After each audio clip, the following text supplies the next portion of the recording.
Assalamualaikum warahmatullahi wabarakatuh dan selamat sejahtera.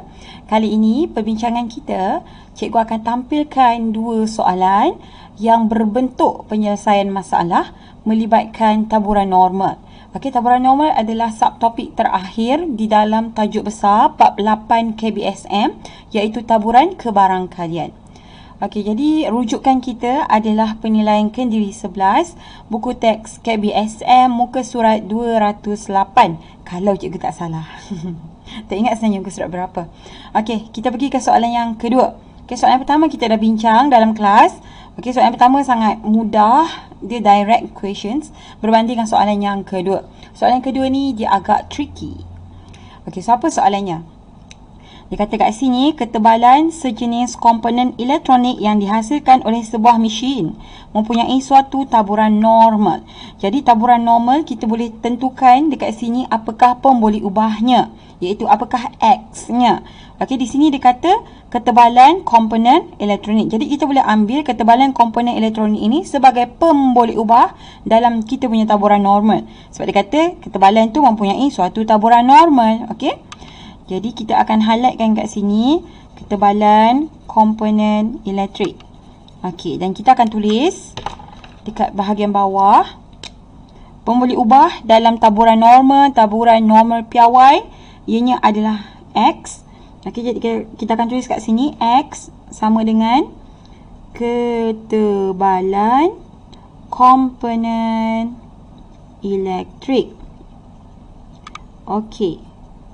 Kita teruskan baca soalan dengan min 0.5 mm. Okey, jadi kita dah ada min.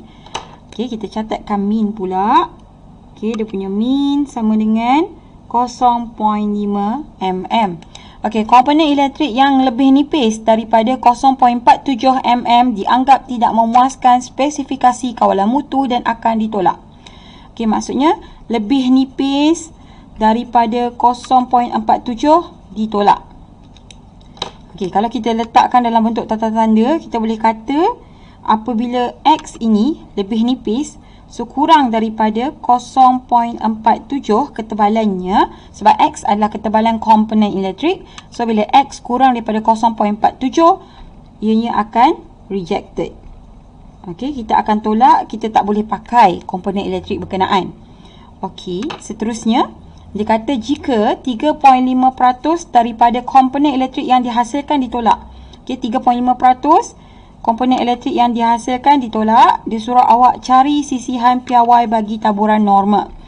Okey, sisihan piawai bagi taburan normal. Ada dua cara nak cari dia. Sama ada melalui variance ataupun melalui rumus. Dalam kes kita sekarang, kita tidak diberi variance. Jadi, kita tak boleh gunakan variance untuk mencari sisihan piawai. Kita boleh pakai rumus. Rumus apa yang melibatkan sisihan piawai dan juga taburan normal? Okay, rumusnya adalah Z sama dengan X tolak min perkan dengan sisihan piawai. Jadi, untuk cari sisihan piawai, awak perlu ada Z, awak perlu ada X, awak perlu ada min. Dalam statement ni, yang kita dah catatkan adalah kita dah ada X. Okay, sebab dia kata X kurang daripada 0.47. Jadi kita boleh gunakan 0.47 ini sebagai X. Tolakkan dengan min 0.5. Standard deviation, sisihan piawai kita kena cari. Masalahnya Z score ini berapa? Z score ini berapa? Di mana kita jumpa Z score? Okay, kita akan jumpa Z score pada kita punya graf taburan normal piawai. Okey, yang mana kita ada paksi Z, lepas tu kita ada sifar dekat sini, kan? Okey, lepas tu nanti dia punya kebarangkalian yang duduk dekat dalam ni, luas rantau belorik yang berada di bawah lengkung. Okey, itu adalah dia punya kebarangkalian, probability. Dan nilai Z yang berada pada paksi Z itu adalah Z score yang kita nak cari ni. Okey, apa lagi maklumat yang kita belum catat? Dia kata 3.5% daripada komponen elektronik yang dihasilkan ditolak. 3.5%. Jadi sedar atau tidak, 3.5% peratusan ini sebenarnya kita boleh jadikan dia sebagai kebarangkalian. Ingat tak, kita pernah ubah peratusan menjadi kebarangkalian. Okey, bila jadi macam ni kan, sepatutnya kita kena kira P, okey, kebarangkalian untuk X yang kurang daripada 0.47. Kebarangkalian ini yang kita nak kira. Okey, betul tak? Kebarangkalian untuk komponen elektrik kurang daripada 0.47, sepatutnya kita akan dapat 3.5%. Ini maksud statement ni. 3.5% daripada komponen elektrik yang dihasilkan ditolak. So, dia ditolak bila dia kurang daripada 0.47 ketebalannya. Maka kebarangkalian itu adalah sebanyak 3.5%.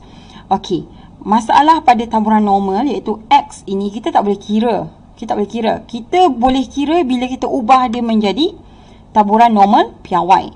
Okey, piawai ni maksudnya kita tahu dia punya mean sifar dan dia punya variance adalah 1. Okey, dia adalah yang ni lah, yang ni. Okey. So, kita kena ubah dalam bentuk Z-score. Okey, kita kena ubah dalam bentuk Z-score. Bila kita ubah dalam bentuk Z-score, kita akan dapat pemboleh ubah kebarangkalian and then Z. Okey, di sini adalah 0.47 tolakkan dengan min kita 0.5 perkan dengan kita punya standard deviation, sisian piawai yang kita tak tahu. Sepatutnya akan dapat, okey, 3.5 ni kita ubah dalam bentuk perpuluhan. 3/5 awak bahagikan dengan 100 sebab 3.5 per 100 kan. So, bahagi dengan 100 awak akan dapat 0.035. Jadi, 0.035 adalah kebarangkalian yang berada di dalam ini. Okey, kebarangkalian kawasan berlorek pada taburan normal piawai itu adalah 0.035 dalam soalan ni. Okey, jadi macam mana kita nak keluarkan? Macam mana kita nak kaitkan sekarang? Awak kena tahu Z. Awak dah ada kebarangkalian dia. Ingat kebarangkalian yang awak dapat bukanlah kebarangkalian untuk X. Sebab dia punya step, okey, bila kita nak selesaikan soalan yang melibatkan kebarangkalian taburan normal, kita mesti tukarkan dia kepada bentuk normal piawai. Okey? Mesti tukar. Jadi, kebarangkalian yang kita dah dapat ini sudah tentulah kebarangkalian untuk skor Z. Okey, 0.035. Jadi, macam mana kita nak cari kedudukannya di mana? Dengan kebarangkalian 0.035. Okey, kita tahu, kita dah pernah belajar dia punya kebarangkalian secara general untuk Z-score, iaitu dia kata Z, okey, kalau kat sini kurang daripada A, so dia akan dapat 0.035. Kita dah belajar tata tanda ni.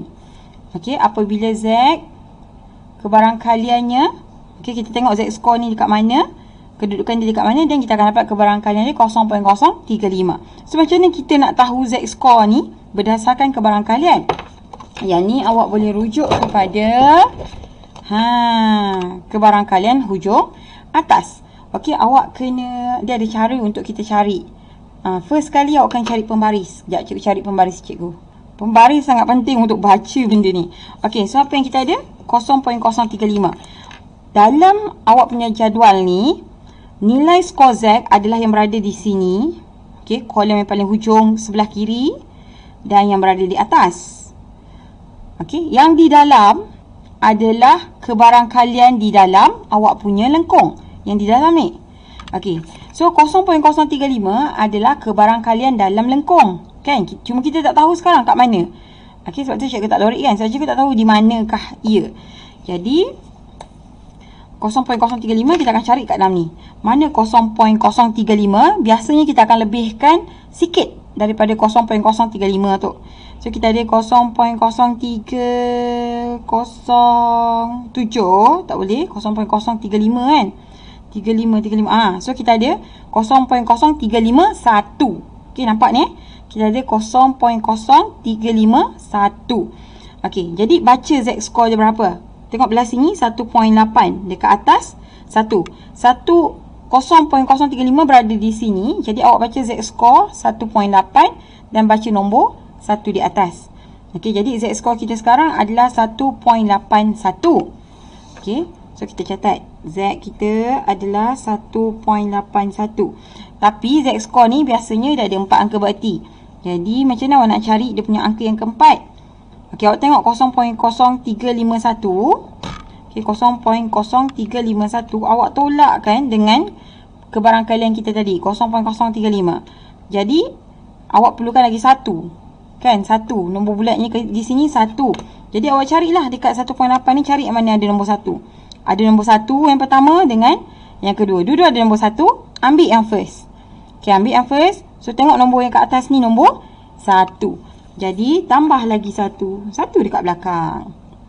Okay, maksudnya nilai Z score awak adalah 1.811. Itu baru Z score. Awak belum cari lagi dia punya sisihan piawai. Maksudnya kat sini, Z score kalau 1.811 tu, mungkin dia duduk di sini. Selepas sifar di belah kanan. 1.811. So, kita angkat. And then Z lebih kecil. Jadi, keseluruhan ni lah.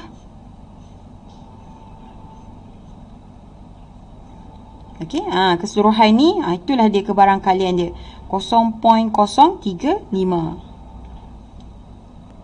Okey, kalau awak perhatikan, nampak macam tak logik kan dia punya kebarangkalian dengan lorikan kita. Sebab separuh ini adalah 0.5. And then bila yang ni dia dah nak habis dan ni lagi separuh. Jadi kenapa ni kecil sangat? Okey, awak kena tahu satu benda.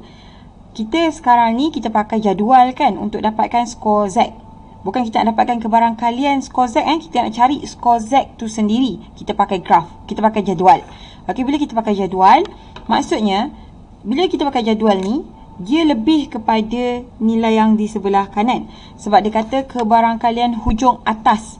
Hujung atas kedudukannya di mana? Hujung atas kedudukannya di sini. Dalam jadual ni pun dah bagi tahu. Kedudukannya sentiasa berada di sebelah kanan. Okey. So, awak boleh semak balik dengan cara macam ni. Awak boleh semak balik dengan menggunakan kalkulator. Awak tekan mode 2 kali sampai awak dapat SD. Kemudian awak tekan nombor 1. Okey, pastikan ada SD dekat atas ni. Okey, then awak tekan shift 3. Awak ambil P. Okey, awak ambil P sebab sekarang yang awak lorek belah kiri kan. Awak ambil P. And then awak masukkan nilai 1.811. Okey, awak akan dapat 0.96493. Itu adalah kawasan yang di sini. Cuba awak tolakkan dengan keseluruhan kebarangkalian iaitu 1. Then, awak dapat yang sama. Okey, 0.035. Awak akan dapat jawapan dia. Okey, tu cikgu nak reasoning lah sebenarnya. Kenapa cikgu lorek belah tempat lain tapi di sini nilainya lebih kecil. Jauh lebih kecil secara logik. Okey, sebab kita pakai jadual. Bila kita pakai jadual, sebenarnya dia melihat kepada hujung atas iaitu berada di sebelah kanan. Tapi itu tak kisah pun sebenarnya. Sebab kita nak cari skor Z. Yang penting kedudukan dia pada paksi Z tu betul. Okey, so bila kita dapat skor Z tu, apa sekarang ni yang kita nak buat? Kita tahu nilai ini adalah nilai yang kita nak tukarkan kepada skor Z. Maksudnya, skor Z kita dapat 1.811 kan? So, kita boleh keluarkan 1.811. Nilainya adalah 0.47 tolak 0.5 perkan dengan sisihan piawai. Okey. And then, yang ni awak swap saja. Awak cuma perlu swap saja kedudukan dia untuk cari sisihan piawai. Jadi, sisihan piawai akan naik ke atas. 1.811 akan duduk di bawah. So, jawapan akhir sisihan piawai awak sama dengan, okey, awak ambil 0.47 tolak 0.5. And then bahagi dengan 1.811. Okey, sisihan piawai, awak kena sentiasa berikan jawapannya dalam nilai yang positif. Okey, so tulis 0.0166. Okey, 0.0166. Kalau awak nak buat, nak extend sampai 4 angka berarti pun boleh. 1656. Naik 7. 1657. Kalau awak extend dia kepada 4 angka berarti.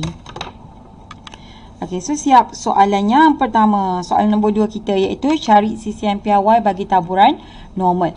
Biasanya soalan yang rumit macam ni iaitu bila awak ada kebarangkalian dan awak kena cari skor Z. Selalunya ni soalan yang tak berapa nak favorite lah untuk student. Tapi cikgu tak nampak dia sebagai kerap disoal. Selalunya yang disoal tu lebih direct soalan dia dalam SPM. Okey, sekarang kita pergi kepada satu lagi soalan yang bentuknya seakan-akan sama, iaitu soalan yang ketiga. Dia kata diameter sejenis skru yang dihasilkan oleh sebuah kilang didapati bertaburan secara normal. Okey, jadi apa yang bertabur secara normal? Diameter skru. Okey, jadi keluarkan dia sebagai pemboleh ubah. Okay, so X kita adalah diameter screw. Okey, cikgu suka keluarkan dulu X ni supaya nanti senang bila awak nak susun kebarangkalian untuk X. Okey, so, sebab awak dah tahu X tu apa. Dan dia cakap apa? Mean dia 2 cm dan variance dia 0.0025. Okey, cun. Dia dah bagi variance. Jadi kita boleh cari sisihan piawai. Okey. So kalau kita susun sekarang, okey, mean adalah 2, variance adalah 0.0025. Jadi sisihan piawai, macam mana cik sisihan piawai? Sini kuasa 2. So bila nak cari sisihan piawai, awak kena punca kuasakan 0.0025. So punca kuasa 0.0025, awak dapat 0.05. Okay, so tulis tu 0.05. Dapatlah dia punya sisihan piawai. Okay, and then dia kata jika 2.5% daripada skru. Okay, ingat nampak saja percentage, jadikan dia sebagai kebarangkalian untuk skor Z. Daripada skru yang dihasilkan mempunyai diameter lebih dari P cm. Okey. So dekat sini dia kata, bila cikgu translate dalam bentuk matematiknya, kebarangkalian untuk X, sebab X diameter kan, lebih dari P sama dengan 2.5%. Itu statementnya pertama. Okey, kebarangkalian untuk X diameter lebih dari P cm. Okey, nilainya adalah 2.5%. Next, kata 4% mempunyai diameter kurang dari Q cm. Maksudnya bila awak ada X diameter kurang dari Q, okey, nilai kebarangkaliannya adalah 4%. Okey, jadi kita ubah ke dalam bentuk kebarangkalian. Daripada peratus ni ubah ke dalam kebarangkalian.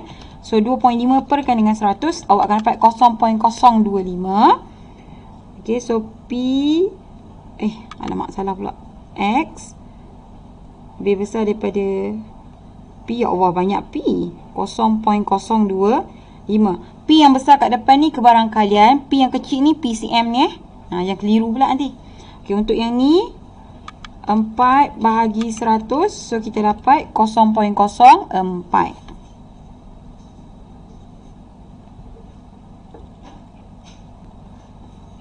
Okey, jadi 0.025 dan 0.04 selain daripada dia adalah kebarangkalian akhir untuk X, ianya juga boleh digunakan untuk mencari skor Z. Okey, dia boleh digunakan untuk mencari skor Z, iaitu dia kata P, okay, apabila probability untuk Z ni, yang ni lebih besar kan, so kita salin lebih besar pada A. A adalah bacaan pada paksi Z sama dengan 0.025. So macam mana kita nak buat? Kita kena pakai jadual dan kita akan ambil di bahagian dalam 0.025. Allah,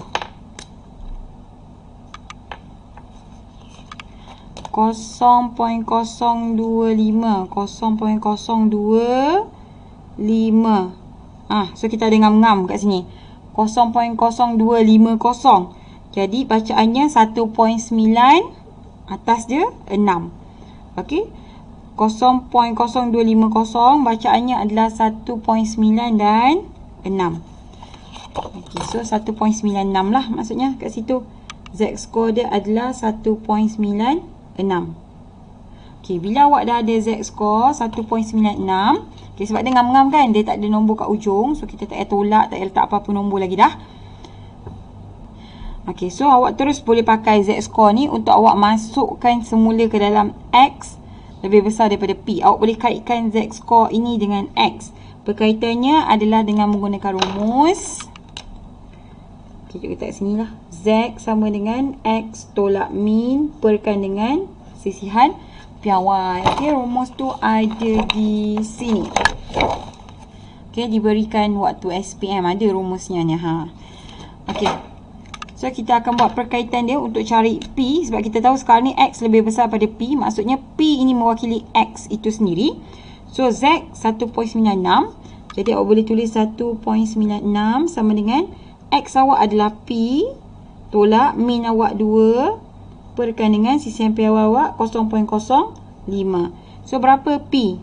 Yang ni kena darabkan dulu kan. 1.96 kena darab 0.05. 1.96 darab 0.05. So dapat jawapan negatif 2 ni bawa ke kiri. Jadi kena tambah 2. So jawapan awak P adalah 2.098. So P sama dengan 2.098. Okay, terus dapat jawapan untuk P. Okay, next. Kita guna kaedah yang sama untuk cari Q. Mula-mula kita kaitkan dulu kebarangkalian ni dengan skor Z. Okay, yang mana apabila P Z ni lebih kecil daripada A, okay, dia punya kebarangkalian ada 0.04. Okay, untuk yang lebih besar, dia tak ada masalah tau. Dia akan terus favorable dengan awak punya jadual. Tapi skor Z ni, sebab kita nak tengok jadual ni, kalau kita tak payah tengok jadual, kita pakai kalkulator dan tentu kita dapat jawapan yang betul.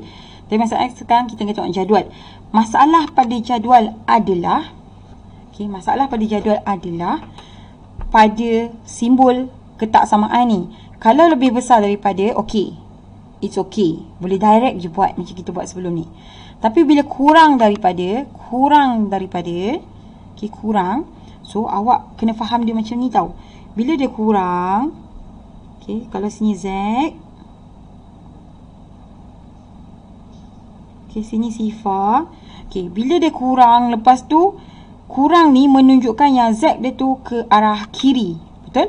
Ada dua jenis Z yang kat kiri. Sama ada dia duduk sini, dia awak lorek belah sini, ataupun dia duduk sini, awak lorek belah sini.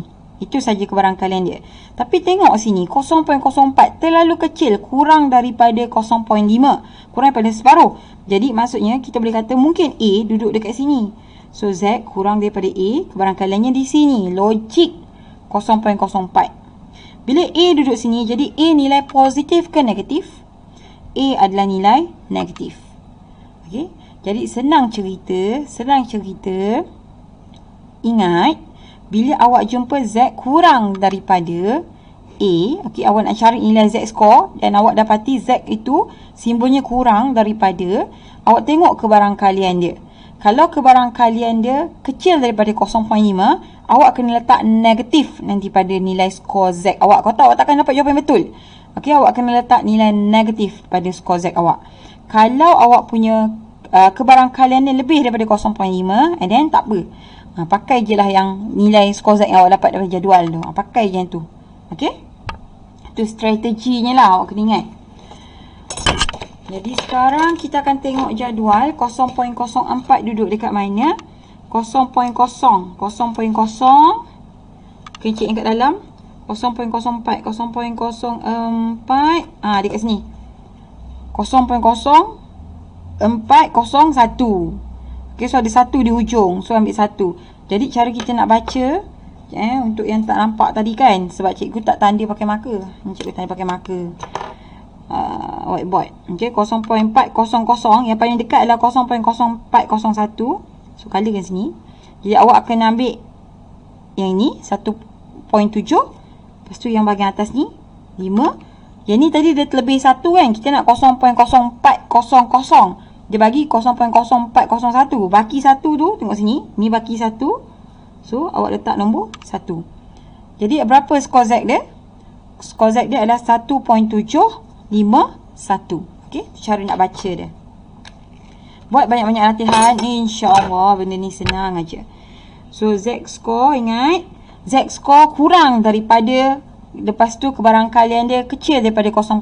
Maksudnya Z score kena letak negatif 1.751. Okey, lepas tu barulah kita akan pakai Z score ni, guna kaedah yang sama untuk tentukan Q pula. Okey, untuk kita tentukan Q. Jadi Z score kita adalah negatif 1.751 sama dengan X kita sekarang Q tolak 2 kita punya min perkan dengan sisi yang piawai 0.05. So kaedah yang sama, negatif 1.751 kena 51 kena tolakkan dulu, darabkan dulu dengan 0.05. And then negatif 2 ni buat pergi sebelah, tambahkan. So awak akan dapat jawapan 1.912. Okey, awak akan dapat jawapan 1.912. So Q sama dengan 1.912. Cikgu sebut lain, tulis lain. Q sama dengan 1.912. Okey, so senang tak sebenarnya soalan ni? Nampak je susah kan? Susah ni cikgu, bila masa nak kena ambil ni banyak yang nak kena ingat. Jangan banyakkan mengingat pun. Sebenarnya biasakan buat. Sebab benda yang kita biasa buat, kita akan automatik teringat sendiri. Okey? So itu saja daripada cikgu untuk soalan berkaitan penyelesaian masalah dalam taburan normal. Selepas ini, premier pukul 8 malam ni, cikgu akan tunjukkan bagaimana caranya lagi untuk kita menyelesaikan masalah berkaitan taburan kebarangkalian. Dan fokus kita malam macam biasa, kita akan buat modul pintas. Okey, so itu saja Pak Cikgu. Terima kasih.